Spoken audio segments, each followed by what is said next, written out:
Hi, this is Jacob Hornberger, president of the Future of Freedom Foundation, and this is the Libertarian Angle. I'm joined, of course, by my comrade here, Sheldon Richmond, the FFF's vice president.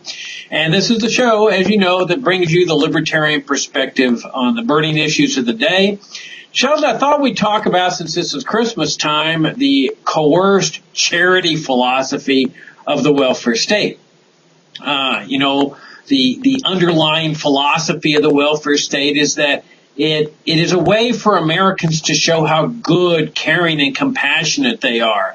It's sort of the idea that since we're taught, especially, as part of Christmas, to share and to give presents and so forth, that's what the welfare state does. And, of course, there's a fundamental difference, as we libertarians like to point out, that in one instance, when you have genuine charity, everything's voluntary. People are deciding for themselves who they want to help, how much they want to help, and they make the decision. With the welfare state, the government seizes money from everyone, or most everyone, whoever pays taxes, and then distributes the money, they say, to the poor, and oftentimes it's just to the privileged, to the people that have the lobbyists and who have donated to the political candidates and so forth. But it seems to me that that's a fundamental difference the statists like to just sort of gloss over. The one's based on forcing people to be good. The other one's based on the idea that people should be free to make the choice for themselves. What do you think? Well, I think that's right. One of the latter points you made just now is that it's not so much the poor that gets the money. I mean, if you took the total amount spent, which I just read, I think earlier this morning, is say at least the federal side of it is about $1 trillion, and you divide that by the number of people in poverty, it's something like $88,000 for a family of four. Well, they're clearly not getting that money. Where's the money going? As Walter Williams likes to say, we're feeding the sparrows through the horses. The biggest recipients are bureaucrats who run the agencies, of university professors who are commissioned to write studies on poverty and how what to do about it. They're all doing quite well, and then namely upper middle class people, not to mention various contractors, for social. Welfare workers and social scientists of various kinds. And the last, talk about trickle down. There's real trickle down, because a few crumbs then fall onto the table of the poorest people, and then everybody can feel good that we have this massive welfare state.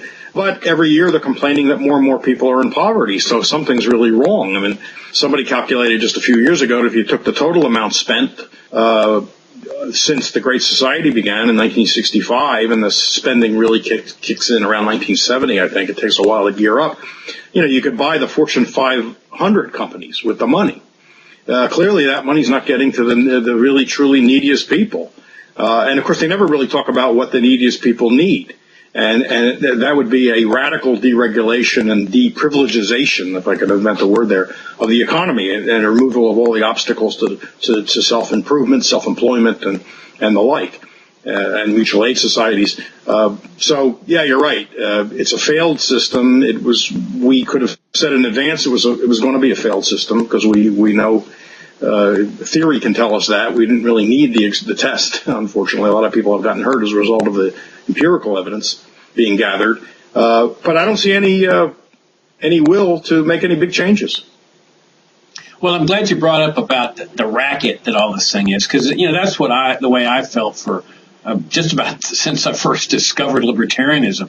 I mean, it really is just a great big racket. And they sell it on the principle of, we love the poor, the needy, and the disadvantaged. And whenever we libertarians object to the system, the statists say, you must hate the poor. Of course, they can't ever reconcile it with their beloved war on immigrants. When we libertarians want to open the borders and say, hey, leave people free to come and support themselves, get themselves economic prosperity, and share their money voluntarily with their family back home, the statists go ballistic and want to build a Berlin Wall and so forth. But, it's interesting that you mentioned the racket, because I just read in the paper Sunday that there's a sugar producer segment in America that gets a real big privilege in terms of protectionism. And the article pointed out that this group is very small in terms of total population, but very, very powerful. And one company donates millions of dollars both to the Republicans and to the Democrats.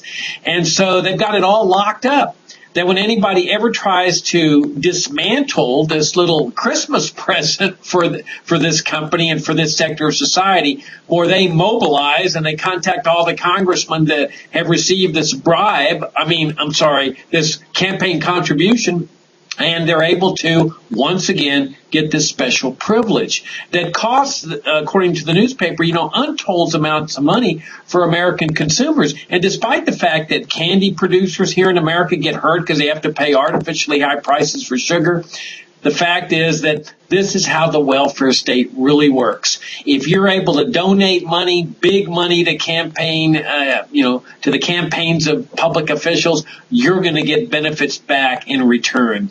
That's really the racket this thing's all about, Sheldon.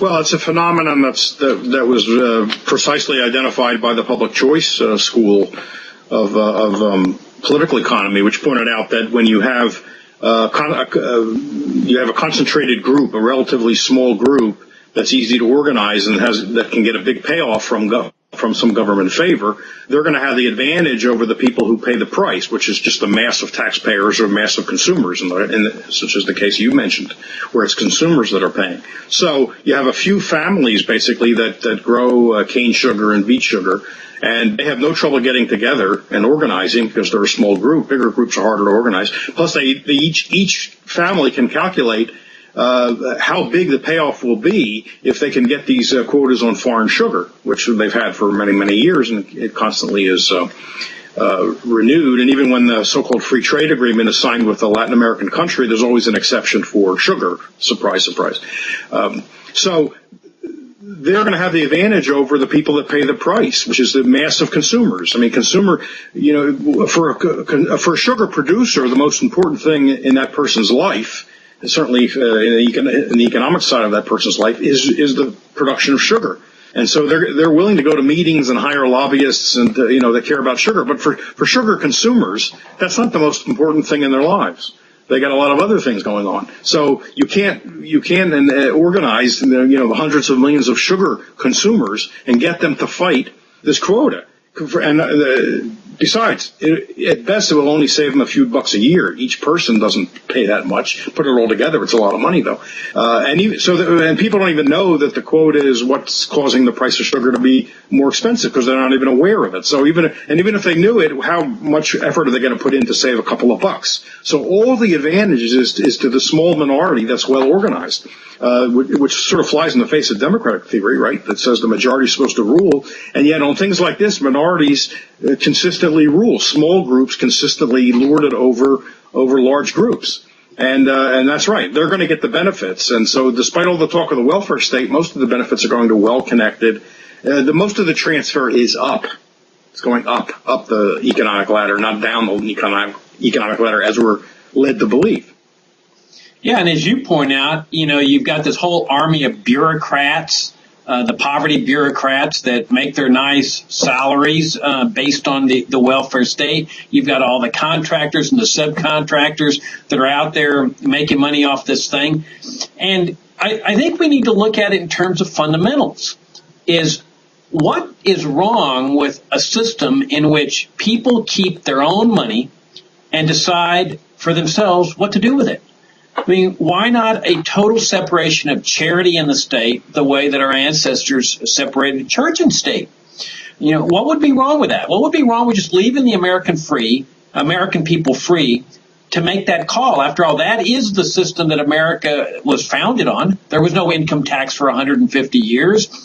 There was no welfare state. There was no coerced charity. And what's wrong with that? What's wrong with letting people make that choice for themselves? It seems to me that that's what genuine freedom is all about. And that when you have this system that coerces people into caring for the elderly or caring for the poor or caring for that sugar beet industry or caring for a foreign dictator, that you totally denigrate, you destroy the concept of free will and freedom of choice that really is inherent to a free system. Yeah, as far as help for the poor, I mean, that's actually very, very old. It goes back to Queen Elizabeth I, and the colonies and the states had such efforts. Part of it was probably some feeling that something ought to be done for the poorest, but a good bit of it was simply to control the people who were poor. There was fear that if they moved around and they were aimless, that they might foment revolution. I mean, that was a huge motive. So it's not all just the kindness of the hearts of the policymakers. It was fear that that people who were excluded from the system, which was a very privilege-ridden system, that those people might decide to rise up and not take it anymore. And so, there was always this dual objective with the poor laws. That's true of in Germany as well. And so, it's not purely the kindness of their hearts. The reason that they wouldn't want to get rid of it is because it is serving the interests of certain people, like we said, the bureaucrats, the academics, just the politicians who want to feel good. I mean, there's an incentive in a democracy to promise benefits. And to look like you're a kind-hearted person. Now, we're getting to a point where there's, I think, a crisis in the system because it's unsustainable. Medicaid, for example, is going to get more and is very costly, and is going to get more and more costly because it's being expanded.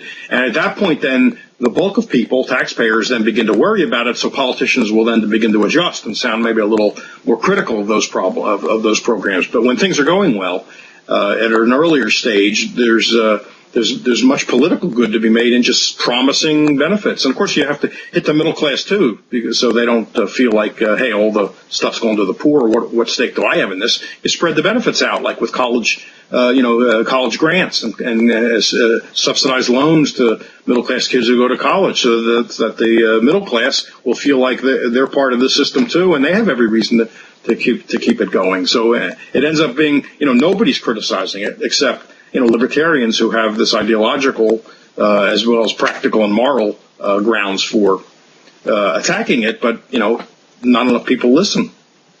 Right, and let's not forget all those grants to public schools, and let's not forget the bailouts for the big corporations and the Wall Street firms. I mean, that's all part of this concept of not necessarily helping the poor, but putting people in a position of being recipients of federal largesse, which I think creates this mindset of dependency among the American people. I think that's why you don't have that can-do, self-reliant, independent mindset that characterized our American ancestors. Once they put an entire section of people on the dole, those people get nervous about losing the dole. I mean, you can see it in all walks of life, whether it's bailouts or Social Security or Medicare or Medicaid or education grants or the money that dictators receive. Everybody's dependent on it. They get to a point where they say, I couldn't survive without it. I couldn't survive without it. Well, of course they could survive without it. They've just lost that sense of independence and can-do that characterized our American ancestors who lived without all this welfare state junk. And so I think that's one of the real disadvantages. And along with that is what you pointed out, is that you've got the whole regulated economy aspect of this that locks the poor out of the labor market. Big regulations and minimum wage laws and licensure laws that keep them out of the market where they could create a sense of independence, have their own businesses competing against the well-established firms.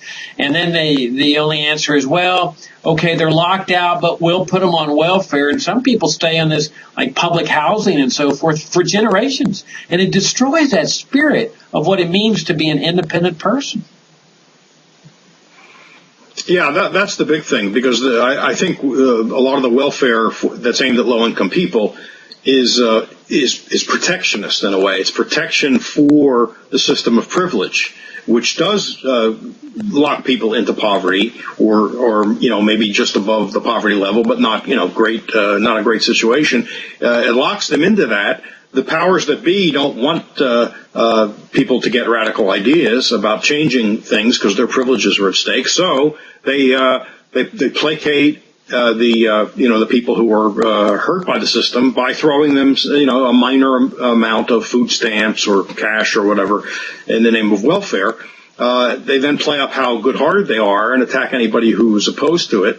But it's really just a scam to protect their privileges, because they don't want the system to be changed, where there's open and free competition, where there's no licensing, where there's none of the toll gates, as I like to put it, toll gates on the road to personal success, that the state, along with its cronies, like to erect in order to keep competition down. I mean, go to any state, go to any city. There's all kinds of protection for the people who are already in. Licensing is one of the major ways, but there's also zoning and building codes and, a raft of things that, whether by intention or not, and I think a lot of it is by intention, keeps the outs out. Now, you can't just, these people, the people in charge aren't going to just let them starve, because that looks pretty bad. If you're in charge and a lot of people are starving, it looks bad for you, I guess. So you throw them a few things, to kind of keep them on the edge, keep them going, and that way, everybody says, oh, look, it's the old story of, you break people's legs and then you look magnanimous by handing out crutches. But that's the scam that we're trying to expose here. Well, and it seems to me, what I can't understand is why so many Christians support this system.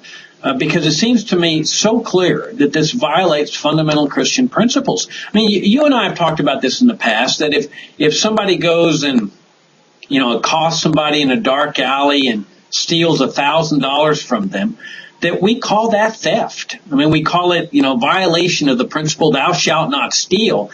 Even if the thief goes and uses the money to pay for an operation for his mother, or takes the money and buys food for the poor in some ghetto, it's still stealing.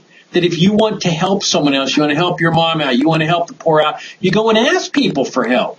And then people have a right to say either yes or no. I mean, that's what fundraising is all about and so forth.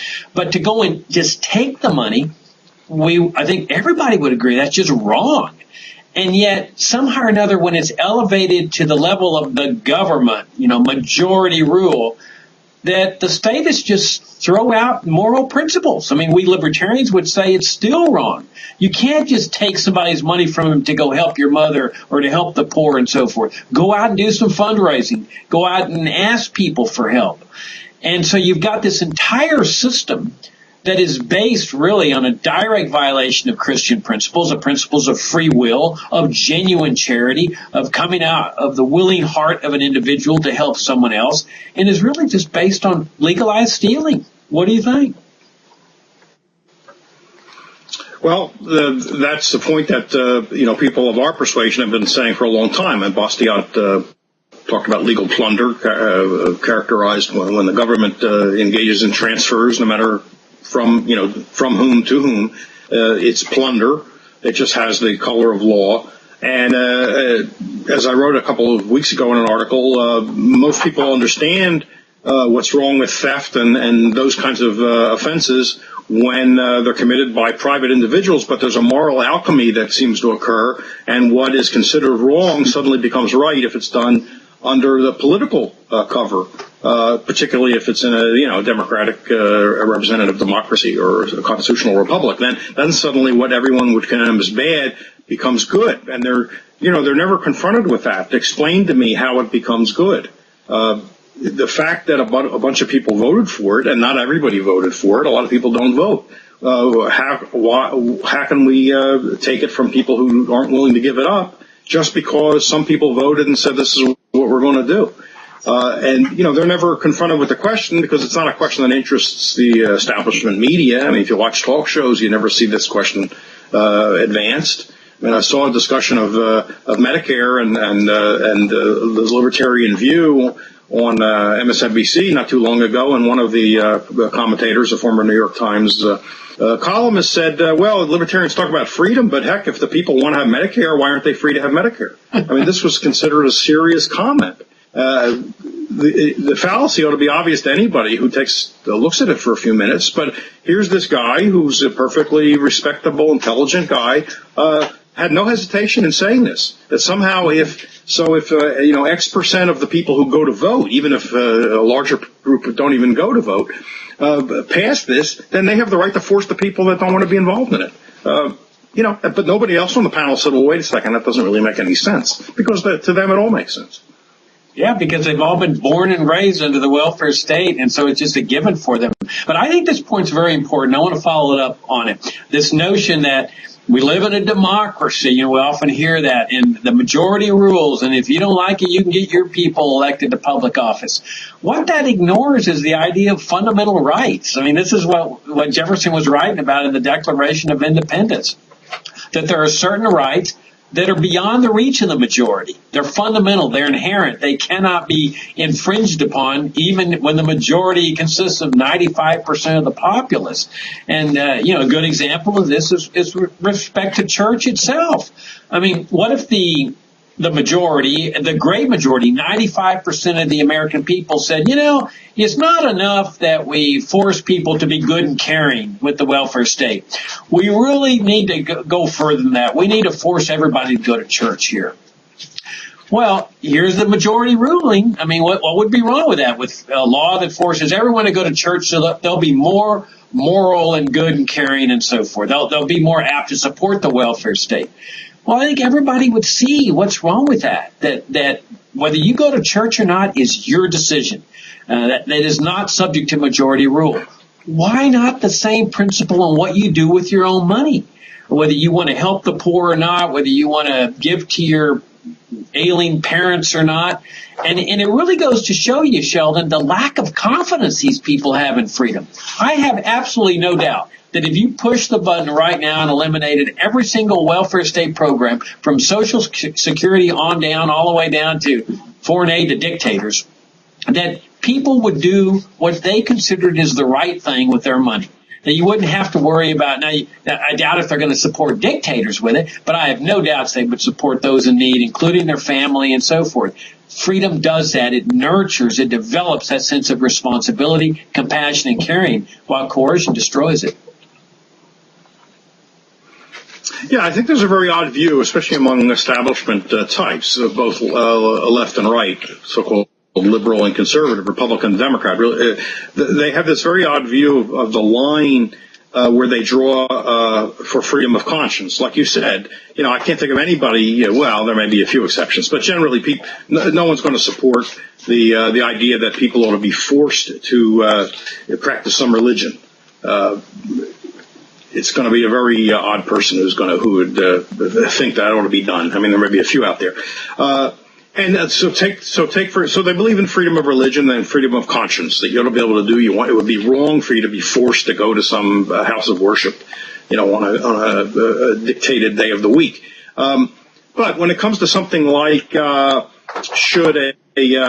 should an employer who has strong religious convictions against the use of contraception have to buy so-called insurance for his employees that covers contraceptive devices? Then you hear suddenly people say, well, no, that's not freedom of religion, because if they're allowed to say no to that, then now they're just imposing their religious views on their employees. Their employees have a right to use contraception. How dare the employer impose his views? Now, this is totally silly. First of all, and we can't go into this is another subject, the use of contraceptives is not an insurable event, right? It's a volitional event. You choose to do it or you choose not to do it. There's no insurance. It's not really insurance. It's just a secret form of subsidy. Now, if someone has a conscientious objection to contraception, I don't share that, but someone may have it, and person has a right to have such an objection. It seems to me he also has the right then not to be forced to pay for someone else's contraceptives. And that's not imposing his religious views on anybody. If I say I'm not going to buy you pornography because I don't like pornography, I'm not imposing my views on you. You're free to go out and buy. It's just that I don't want to have to pay for it. But very serious commentators on political policy, on public policy, insist that somehow that's an imposition of religious views, and therefore you don't have the right to abstain from buying someone else's contraceptives. It's so confused and so illogical. I find it hard to believe that an intelligent person really could believe that. I think they just say it because it gets them to where they want to go anyway, and so they say anything. Well, I also think it's a classic case of where, Ludwig von Mises' principle that one intervention inevitably leads to new interventions. And, they brought up a Medicare and Medicaid to help the poor and the elderly and so forth. And then over the decades, healthcare costs started to soar. And so instead of getting rid of the root of the problem, which was these socialistic programs, they started coming up with reform plans and income tax manipulation where employers have this incentive to buy medical insurance for employees. And then you've got insurance regulation and healthcare regulation. And then it just keeps getting bigger and bigger and bigger until the point now where they're forcing everybody to buy some kind of health insurance plan that has these ridiculous provisions in it, sort of a, one size fits all for everybody. And it's what Mises said, that all this ends up doing is having the government get its hand into practically every part of a person's life. And I think that's why we need to go back to the root of this thing, that this fundamental idea that people have a right to do what they want with their own money. Separate healthcare in the state, just like our ancestors separated religion in the state. Separate charity in the state. Separate economy in the state. So that when you have these separations, then you have this ambit of freedom of the individual and the freedom of the marketplace, where people are free to invest their money, donate their money, and then you have this nice harmonious outcome where there's a confluence of charitable activity, business activity, where the poor have job opportunities and so forth, where they're creating a sense of independence. To me, that's the ideal system, Sheldon, a free system in which people are able to mutually coordinate their activities, both voluntarily in the marketplace and through donations. But that, of course, is contrary to the interests of the people who are profiting off the current system. Mises used to make a point that intervention leads to results which are undesirable from the point of view of the interventionist. And he would give the example of a price control on milk, which is at least the stated intention is to keep the price of milk down and make it available and affordable to more and more people, especially poor people. But in fact, it ends up creating shortages, which goes against the stated objection. So now that's true as far as it goes. But then Rothbard, Mises' student, came along and said, well, maybe it's not contrary to the real objection, to the real objectives of the policymakers. I mean, maybe they want there to be a shortage of milk because they can then step in and look good by handing out milk or by doing other things. So we can point out the bad consequences of intervention, but we shouldn't fool ourselves into thinking that's enough to convince people, because there are people who profit off the unfortunate consequences because they get to do more things and then look magnanimous, and so we have to keep that in mind when we're exposing this, because they may not be surprised. It's not just, they're not always, I mean, this is, it depends on who we're talking about, and you need to know these people to know what they're personally thinking, but they're not all just committing economic fallacies. Some of them probably have good reason to think there aren't going to be good consequences, because they can then make hay out of the bad consequences. Yeah, well, that goes to methodology then, should we spend our time trying to convince those people? And I'd say no, it's a waste of time. That really what we should be doing is what we do here at FFF. And that is finding the people that believe in these moral principles, that would like to see the triumph of these moral principles, the triumph of individual liberty in America. And that as we build our numbers up, then hopefully we'll reach that critical mass that overcomes those people that are gaining through some kind of privileged status from this racket. And of course, that is a nice segue to what we're doing right now here at FFF. Sheldon, if people voted to send the Future of Freedom Foundation hundreds of thousands of dollars as a grant, I bet you every statist in the land would be screaming like a banshee, even though we would say, hey, we're poor, we need help. And of course, they would be justified in screaming like banshees. It would be wrong for us to do that sort of thing. And so, of course, we would never do it. We'd never expect the government to force people to fund the Future of Freedom Foundation. It's why we've never even thought about taking government funds. We wouldn't do such a thing. We rely on voluntary support, and that's what we're doing right now. I mean, this is our big end-of-year fundraising drive. If you haven't received my end-of-year fundraising letter, it's on our website every day. Ask y'all to take a look at it. Our work for freedom depends on y'all. I mean, there's no way that we can do what we do without those of you out there helping us out by sending us a tax-deductible contribution. That's how we survive. That's how we put our programs together. That's how we're reaching out, for example, to young people with our Economic Liberty Lecture Series at George Mason University, our recent tour that Sheldon and I did with the Young Americans for Liberty, our fantastic program that we're putting together for the International Students for Liberty Conference in February, which we'll bring you more information about soon.